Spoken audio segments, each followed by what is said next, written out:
Algunos encuentros con Beckett. Para adivinar a ese hombre separado que es Beckett, habría que insistir en la expresión, mantenerse apartado, divisa tácita de todos sus instantes, en la soledad y pertinacia subterránea que ella supone, en la esencia de un ser fuera de todo que prosigue un trabajo implacable y sin fin. El budismo dice de quien busca la iluminación, que debe obstinarse tanto como el ratón que roe un féretro. Todo verdadero escritor realiza un esfuerzo semejante. Es un destructor que aumenta la existencia, que la enriquece minándola. El tiempo que debemos pasar en la tierra es demasiado corto para que podamos ocuparnos de algo más que de nosotros mismos. Estas palabras de un poeta se aplican a todo aquel que rechaza lo extrínseco, lo accidental, lo otro. Beckett o el arte inigualado de ser uno mismo. Sin embargo, ningún orgullo aparente en él, ningún estigma inherente a la conciencia de ser único, si la palabra urbanidad no existiese, habría que inventarla para él. Cosa apenas verosímil e incluso monstruosa, no habla mal de nadie, ignora la función higiénica de la malevolencia, sus virtudes saludables, su calidad de purgativo. Nunca le he oído vituperar a nadie, amigo o enemigo. Es esa una forma de superioridad por la que le compadezco y a causa de la cual debe sufrir inconscientemente. Si a mí me impidieran maldecir a la gente, qué trastornos y tormentos, qué complicaciones en perspectiva. No vive en el tiempo sino paralelamente al tiempo. Por eso nunca se me ha ocurrido preguntarle lo que pensaba de algún acontecimiento particular. Es uno de esos seres que permiten concebir la historia como una dimensión de la que el hombre hubiera podido prescindir. Si fuese como sus personajes, si no hubiese conocido el menor éxito, sería exactamente el mismo. Da la impresión de no desear en absoluto afirmarse, de ser tan ajeno a la idea de un triunfo como a la de fracaso. Qué difícil es descifrarle, qué personaje, me digo cada vez que pienso en él. En el caso improbable de que no escondiese ningún secreto, seguiría teniendo a mis ojos aspecto de impenetrable.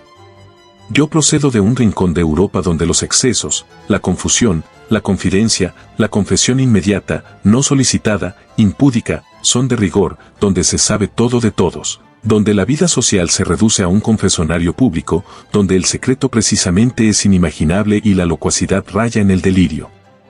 Ello bastaría para explicar por qué he sufrido la fascinación por este hombre sobrenaturalmente discreto. Pero la urbanidad no excluye la exasperación. Durante una cena en casa de unos amigos, acuciado por preguntas inútilmente eruditas sobre su persona y su obra, se refugió en un mutismo completo y acabó volviéndonos la espalda, o casi. Antes de que la cena acabase, se levantó de repente y se fue, concentrado y sombrío, como se puede estarlo antes de una operación o de un apaleamiento.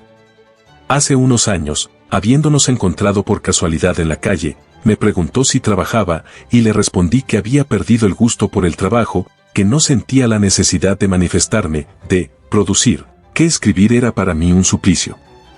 Él pareció extrañarse, pero más me extrañé yo cuando, justamente a propósito de escribir, me habló de alegría.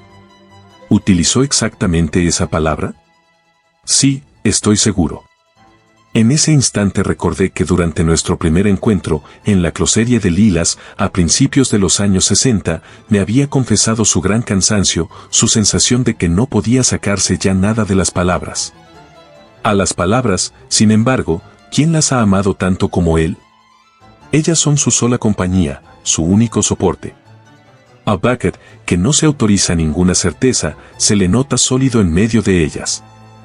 Sus accesos de desaliento coinciden sin duda con los momentos en que deja de creer en ellas, en que se imagina que le traicionan, que huyen de él. Ausentes las palabras, queda despojado, desaparece. Lamento no haber anotado y enumerado todos los lugares de su obra donde habla de ellas, donde las examina, gotas de silencio a través del silencio, como las llama en el innombrable. Símbolos de la fragilidad convertidos en cimientos indestructibles. El texto francés sans se titula en inglés Lesnes, vocablo creado por Beckett, al igual que su equivalente alemán Losigkeit. La palabra Lesnes, tan insondable como el Ungrund de Baume, me hechizó de tal manera que una noche le dije a Beckett que no me acostaría sin haberle encontrado un equivalente digno en francés. Habíamos estado examinando todas las formas posibles sugeridas por Saint-Simondre. Ninguna nos había parecido acercarse al inagotable lesnes, mezcla de privación y de infinito, vacuidad sinónimo de apoteosis. Nos separamos aquella noche decepcionados. Yo continué en casa dándole vueltas al pobre Sans. Justo cuando me disponía a capitular se me ocurrió buscar en dirección del término latino cine. Al día siguiente escribí a Beckett que cineite me parecía la palabra buscada. Me respondió que también él había pensado en ella, quizás en el mismo momento que yo. Sin embargo, tuvimos que reconocer que nuestro hallazgo no era tal. Decidimos abandonar la búsqueda, concluyendo que no había sustantivo en francés capaz de expresar la ausencia en sí, la ausencia en estado puro, y que había que resignarse a la miseria metafísica de una preposición. Con los escritores que no tienen nada que decir, que no poseen un mundo propio, solo se habla de literatura. Con él raramente, de hecho casi nunca. Cualquier tema cotidiano, dificultades materiales, problemas de todo tipo, le interesa más, en la conversación, por supuesto. En cualquier caso, lo que no tolera son las preguntas como, ¿cree usted que tal obra va a quedar, que este o aquel escritor merece el lugar que ocupa, quién, de X o Y, sobrevivirá, cuál de los dos es más grande? Las evaluaciones de ese tipo le exasperan y deprimen. ¿A qué viene eso?, me dijo tras una cena particularmente penosa en la que la discusión degeneró en una grotesca versión del juicio final. Él evita hablar de sus libros y de sus obras de teatro, no le interesan los obstáculos superados sino los futuros, se identifica totalmente con lo que está escribiendo en cada momento. Si se le pregunta por una de sus obras de teatro, no hablará del fondo, de la significación, sino de la interpretación, de la que imagina hasta los mínimos detalles, cada minuto de la representación, cada segundo casi. No olvidaré fácilmente el brío con el que me explicó un día las exigencias que debe satisfacer la actriz que quiera interpretar Nara, donde una voz jadeante domina sola el espacio y acaba sustituyéndolo. Qué brillo en sus ojos cuando veía esa boca ínfima y sin embargo invasora, omnipresente. Parecía estar asistiendo a su última metamorfosis, al supremo hundimiento de la pitia. Habiendo sido toda mi vida un aficionado a los cementerios y sabiendo que a Beckett le gustaban también, recuérdese que Primer Amor comienza con la descripción de un cementerio, que, entre paréntesis, era el de Hamburgo. Le hablaba el invierno pasado, paseando por la Avenue de L Observatoire, de una visita reciente al Père Lachaise y de mi indignación al no haber encontrado a Prost en la lista de las personalidades enterradas allí. Por cierto, el nombre de Beckett lo descubrí hace más de 30 años en la Biblioteca Americana un día en que encontré su Prost. No sé cómo llegamos a hablar de Swift, aunque, pensándolo bien, era normal, dado el carácter fúnebre de su sarcasmo. Beckett me dijo que estaba releyendo Los viajes y que tenía especial predilección por El país de los Owings, en particular por la escena en que Gulliver se siente aterrorizado y asqueado al acercársele una hembra yahoo. Me contó, lo cual supuso para mí una gran sorpresa y sobre todo una gran decepción, que a Joyce no le gustaba Swift.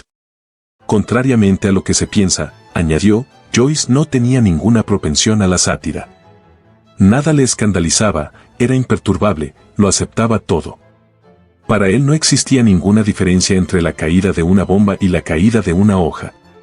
Juicio que por su originalidad y su extraña densidad me recuerda a la respuesta de Armand Robben a mi pregunta de por qué, habiendo traducido a tantos poetas, no se había dejado tentar por Yuan Zhou, el más poeta de todos los sabios. Lo he pensado muchas veces, me respondió, pero ¿cómo traducir una obra que solo es comparable al paisaje desnudo del norte de Escocia? Desde que conozco a Beckett, me he preguntado con frecuencia, interrogación obsesiva y bastante estúpida, lo reconozco, ¿qué relación puede mantener con sus personajes? ¿Qué tienen en común? ¿Es imaginable una disparidad más radical? Debemos admitir que no solo su existencia sino también la de su propio autor flota en esa luz de plomo de la que se habla en Malone muere. Más de una de sus páginas me parece un monólogo de después del final de algún periodo cósmico. Sensación de penetrar en un universo póstumo, en alguna geografía soñada por un demonio liberado de todo, hasta de su desgracia. Seres que ignoran si aún están vivos, víctimas de una inmensa fatiga, una fatiga que no es de este mundo, por utilizar ese lenguaje bíblico que tanto detesta Beckett, concebidos todos ellos por un hombre al que adivinamos vulnerable y que lleva por pudor la máscara de la invulnerabilidad. No hace mucho tiempo tuve súbitamente la visión de los lazos que les unían a su autor, a su cómplice. Lo que en ese instante vi, lo que sentí más bien, no podría traducirlo a una fórmula inteligible. Sin embargo, desde entonces, cualquier palabra de sus personajes me recuerda a las inflexiones de una voz. Pero añado enseguida que una revelación puede ser tan frágil y tan falsa como una teoría. Desde nuestro primer encuentro, comprendí que Beckett había llegado ante lo extremo, que quizás había comenzado por ahí, por lo imposible, por lo excepcional, por el impas. Y lo admirable en él es que no se ha movido de ahí, que, habiendo llegado de entrada ante el muro, persevera con el mismo valor que siempre ha demostrado, la situación límite como punto de partida, el final como advenimiento. De ahí la impresión de que su mundo, ese mundo crispado, agonizante, podría continuar indefinidamente, incluso después de que el nuestro desapareciese. No soy un admirador de la filosofía de Wittgenstein, pero me apasiona el personaje. Todo lo que leo sobre él me conmueve. Más de una vez he encontrado rasgos comunes entre él y Beckett. Dos apariciones misteriosas, dos fenómenos que nos agrada sean tan desconcertantes, tan inescrutables. En los dos la misma distancia respecto a los seres y a las cosas, la misma inflexibilidad, la misma tentación del silencio, del repudio final del verbo, la misma voluntad de toparse con fronteras jamás presentidas. En otra época les hubiese fascinado el desierto. Sabemos hoy que Wittgenstein pensó seriamente, durante una de sus crisis, en entrar en un convento. En cuanto a Beckett, es fácil imaginarlo hace algunos siglos en una celda totalmente desnuda, sin la mínima decoración, ni siquiera el crucifijo. Quien piense que divago recuerde la mirada lejana, enigmática, inhumana, que tiene en algunas fotos.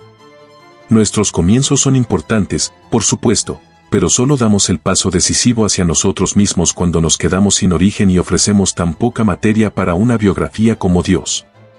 Es y no es importante que Beckett sea irlandés. Pero lo que con toda seguridad es un error es considerarlo como el típico anglosajón. En cualquier caso, nada podría disgustarle más. ¿A causa del desagradable recuerdo que guarda de su estancia en Londres? Sospecho que acusa a los ingleses de vulgaridad. Este veredicto, que él no ha formulado pero que yo formulo por él, como una síntesis de sus reservas, por no decir de sus resentimientos, yo no podría compartirlo, dado que, quizá por ilusión balcánica, los ingleses me parecen el pueblo más desvitalizado y amenazado, es decir, el más refinado, el más civilizado.